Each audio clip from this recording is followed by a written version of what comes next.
Hi students, നമ്മളിന്ന് നോക്കാൻ പോകുന്നത് ഡിസ്ട്രിബ്യൂട്ടഡ് മ്യൂച്വൽ എക്സ്ക്ലൂഷനാണ്. സോ വീഡിയോയിലോട്ട് പോകാം. അപ്പം ആദ്യം എന്താണ് മ്യൂച്വൽ എക്സ്ക്ലൂഷൻ എന്നുള്ളത് നോക്കാം. മ്യൂച്വൽ എക്സ്ക്ലൂഷൻ ആക്ച്വലി യൂസ് ചെയ്യുന്നതെന്ന് വെച്ച് കഴിഞ്ഞാൽ റേസ് കണ്ടീഷൻ പ്രിവെൻറ്റ് ചെയ്യാൻ വേണ്ടിയിട്ടാണ്. അപ്പോൾ എന്താണ് റേസ് കണ്ടീഷൻ എന്നുള്ളത് നോക്കാം. അതായത് സെറ്റ് ഓഫ് പ്രോസസ്സുകൾ ഒരു റിസോഴ്സിനെ, അതായത് ഷെയർഡ് റിസോഴ്സിനെ അറ്റ് എ ടൈമിൽ ആക്സസ് ചെയ്യാൻ നോക്കുമ്പം ഉണ്ടാവുന്ന അൺഡിസൈറബിൾ ആയിട്ടുള്ള സിറ്റുവേഷൻ, ഈ ഒരു സിറ്റുവേഷനെയാണ് ആക്ച്വലി റേസ് കണ്ടീഷൻ എന്ന് പറയുന്നത്. ഓക്കെ, അപ്പോൾ ഈ സിറ്റുവേഷൻ കാരണം റീഡ് റൈറ്റ് കോൺഫ്ലിക്റ്റുകളൊക്കെ ഉണ്ടാവാം.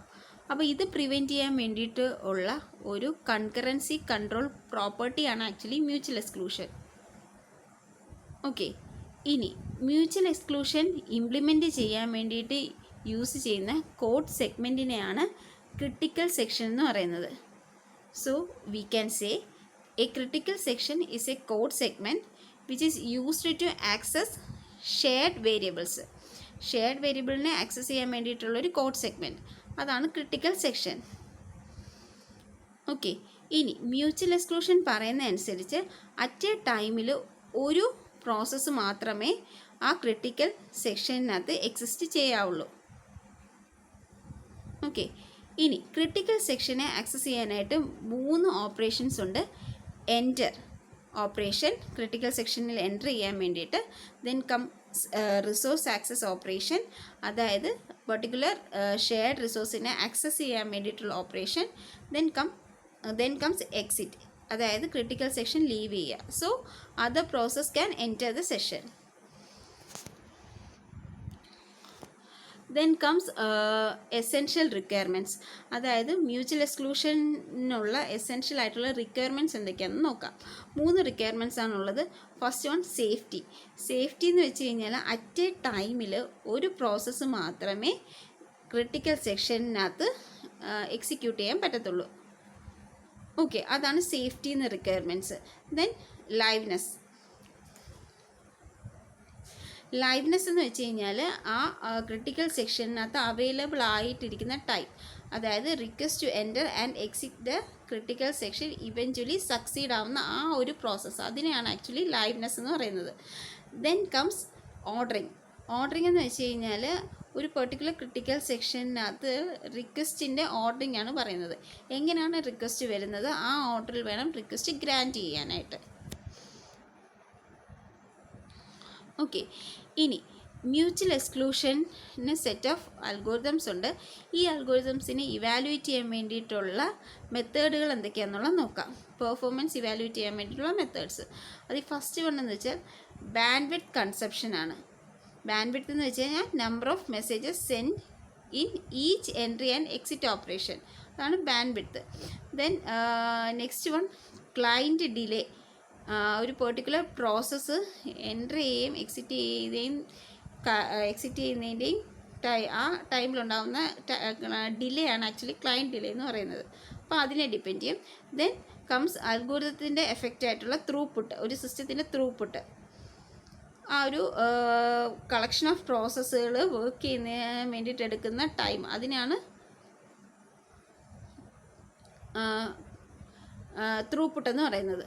ഓക്കെ, ഇനി മ്യൂച്വൽ എക്സ്ക്ലൂഷനകത്ത് യൂസ് ചെയ്യുന്ന അൽഗോരിതംസ് ഏതൊക്കെയാണെന്നുള്ളത് നോക്കാം. മെയിൻലി 4 അൽഗോരിതംസ് ആണുള്ളത്.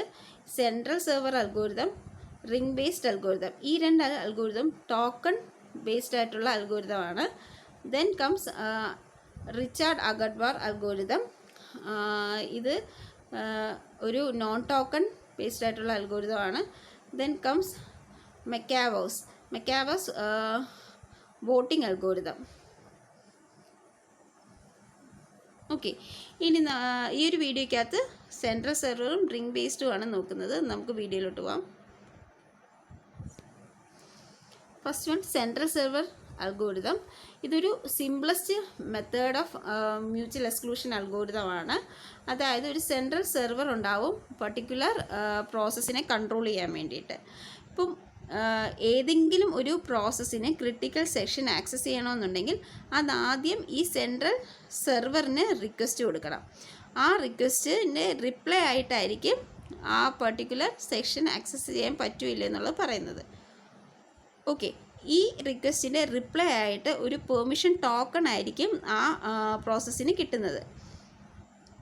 ഓക്കെ, ഇനി ഈ പെർട്ടിക്കുലർ പ്രോസസ്സ് റിക്വസ്റ്റ് ചെയ്യുന്ന സമയത്ത് ആ ടോക്കൺ ഫ്രീ ആണെന്നുണ്ടെങ്കിൽ, അതായത് വേറൊരു പ്രോസസ്സും അത് യൂസ് ചെയ്യുന്നില്ല എന്നുണ്ടെങ്കിൽ, ഇമ്മീഡിയറ്റ്ലി തന്നെ സെർവർ റിപ്ലൈ അയക്കും ഗ്രാൻറ്റിങ് ദ ടോക്കൺ.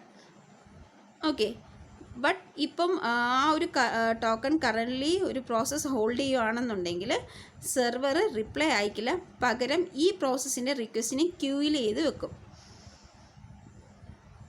ഓക്കെ, എപ്പോഴാണ് ആ ആദ്യത്തെ പ്രോസസ്സ് ക്രിട്ടിക്കൽ സെക്ഷനിൽ നിന്ന് ഇറങ്ങുന്നത് അപ്പോൾ മാത്രം സെർവർ ദെൻ ടോക്കൺ സെൻഡ് ചെയ്ത് കൊടുക്കുകയാണ് ചെയ്യുന്നത്. സോ ഇവിടെ ഒരു എക്സാമ്പിൾ കൊടുത്തിട്ടുണ്ട്. നമുക്ക് 4 പ്രോസസ്സുകളൊക്കെയാണുള്ളത്, P1, P2, P3 and P4. P1ന് token വേണ്ട, P2നും P3ക്കും P4നും. അതിനകത്ത് P2ന് ടോക്കൺ വേണം. P2 റിക്വസ്റ്റ് കൊടുത്തു. റിക്വസ്റ്റ് കൊടുത്ത സമയത്ത് തന്നെ ഓൾറെഡി P4 റിക്വസ്റ്റ് ചെയ്ത് ക്യൂയിൽ കിടപ്പുണ്ട്. സോ P2നെ ക്യൂയിൽ സെക്കൻഡായിട്ട് ആഡ് ചെയ്തു. അപ്പോൾ കറൻ്റ്ലി ടോക്കൺ ഇരിക്കുന്നത് P3യുടെ കയ്യിലാണ്. P3 അത് യൂസ് ചെയ്തുകൊണ്ടിരിക്കുകയാണ്. സോ P3 റിലീസ് ചെയ്യുന്ന സമയത്ത് ആ ടോക്കൺ P4നാണ് ആദ്യം ഗ്രാൻറ്റ് ചെയ്ത് കൊടുക്കുന്നത്. സോ P4 ഗ്രാൻറ്റ് ചെയ്ത് കൊടുക്കുമ്പോൾ P4നെ ക്യൂയിൽ നിന്ന് മാറ്റിയിട്ട് P2 ആവും ഫസ്റ്റ് പൊസിഷനിൽ. ഇതാണ് central server algorithm. Okay, so അതിൻ്റെ ഡിസ്ക്രിപ്ഷൻ ഇവിടെ കൊടുത്തേക്കുന്നത് 4 പ്രോസസ്സുകൾ. P1ന് ക്രിട്ടിക്കൽ സെക്ഷൻ വേണ്ട, P4നും P2നും വേണം. P4ഉം P2ഉം റിക്വസ്റ്റ് ചെയ്യുന്നു. P3 ആണ് കറൻ്റ്ലി യൂസ് ചെയ്തുകൊണ്ടിരിക്കുന്നത്. P4, P2 ആ രീതിയിലാണ് റിക്വസ്റ്റ് പോയേക്കുന്നത്, ആ രീതിയിലാണ് ക്യൂവിലിരിക്കുന്നത്. P3 റിലീസ് ചെയ്ത ഉടനെ P4ന് കിട്ടും, ദെൻ P4 റിലീസ് ചെയ്താൽ P2ന്. Okay, so safety and liveliness satisfy ചെയ്യുന്നുണ്ട്. ഓർഡറിൻ്റെ കേസിൽ മാത്രമേ ഉള്ളൂ ചില കേസുകളിൽ സാറ്റിസ്ഫൈഡ് ആവാത്തത്. ഓക്കെ, ഇനി സെർവറിൻ്റെ കേസ് പറയുകയാണെന്നുണ്ടെങ്കിൽ പെർഫോമൻസ് ബോട്ടിൽനെക്ക് പ്രോബ്ലം ഉണ്ടാവാം. സോ അത് മാത്രമായിരിക്കത്തില്ല, ഡിലേ ഉണ്ടാവാം. ഒരു പെർട്ടിക്കുലർ റിലീസ് ടൈമും റിലീസ് മെസ്സേജും ദെൻ ഗ്രാൻഡ് മെസ്സേജും അങ്ങനെയൊക്കെയുള്ള പ്രോസസ്സുകൾക്ക് ഇടയിലുണ്ടാവുന്ന ഡിലേ ഉണ്ടാവാം. Then second one is ring based algorithm. So ഇതും ഒരു simplest method of mutual exclusion അൽഗോരിതമാണ്. ഇതിനകത്തെന്ന് വെച്ച് കഴിഞ്ഞാൽ സെറ്റ് ഓഫ് പ്രോസസ്സുകളെ ലോജിക്കൽ റിങ്സ് ആയിട്ടാണ് അറേഞ്ച് ചെയ്തേക്കുന്നത്. ഓക്കെ, അപ്പം ഓരോ പ്രോസസ്സുകളുടെ അടുത്ത് ഈ ഒരു ടോക്കൺ വരും. അപ്പോൾ ആ പെർട്ടിക്കുലർ ടോക്കൺ ആവശ്യമില്ലെന്നുണ്ടെങ്കിൽ നെക്സ്റ്റ് പ്രോസസ്സിന് അത് സെൻഡ് ചെയ്ത് കൊടുക്കുകയാണ് ചെയ്യുന്നത്. ഓക്കെ, ഇനി ഓരോ പ്രോസസ്സുകളും തമ്മിൽ ഒരു കമ്മ്യൂണിക്കേഷൻ ചാനലുണ്ട്. അതായത് PI എന്ന് പറയുന്ന പ്രോസസ്സിന് PI+1 ആയിട്ട്, അതായത് നെക്സ്റ്റ് പ്രോസസ്സുമായിട്ടായിരിക്കും കമ്മ്യൂണിക്കേഷൻ ചാനൽ എസ്റ്റാബ്ലിഷ് ചെയ്തേക്കുന്നത്. അപ്പം ഇതിനകത്ത് ഈ റിംഗ് ബേസ്ഡിനകത്ത് ആക്ച്വലി മൂവ്മെൻറ്റ് നടക്കുന്നത് ക്ലോക്ക് വൈസ് ഡയറക്ഷനിലാണ് മൂവ്മെൻറ്റ് നടക്കുന്നത്. ഇതിനകത്ത് ഒരു പെർട്ടിക്കുലർ പ്രോസസ്സിന് ക്രിട്ടിക്കൽ സെക്ഷൻ വേണമെന്നുണ്ടെങ്കിൽ എപ്പോൾ ആ ടോക്കൺ കറങ്ങി അതിൻ്റെ അടുത്ത് വരുന്നു അപ്പോൾ മാത്രമേ അതിനെ ആക്സസ് ചെയ്യാൻ പറ്റത്തുള്ളൂ.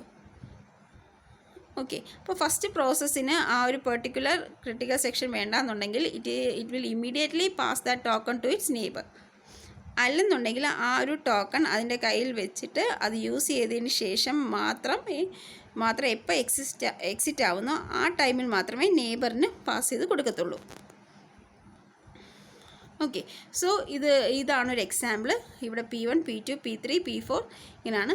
P4ൻ്റെ അവിടെ നിന്ന് നേരെ നെക്സ്റ്റ് പ്രോസസ്സിലോട്ട് പാസ് ചെയ്ത് കൊടുത്തേക്കുന്നു. സോ ഈ ഒരു ടോക്കൺ സർക്കുലേറ്റ് ചെയ്തുകൊണ്ടിരിക്കും.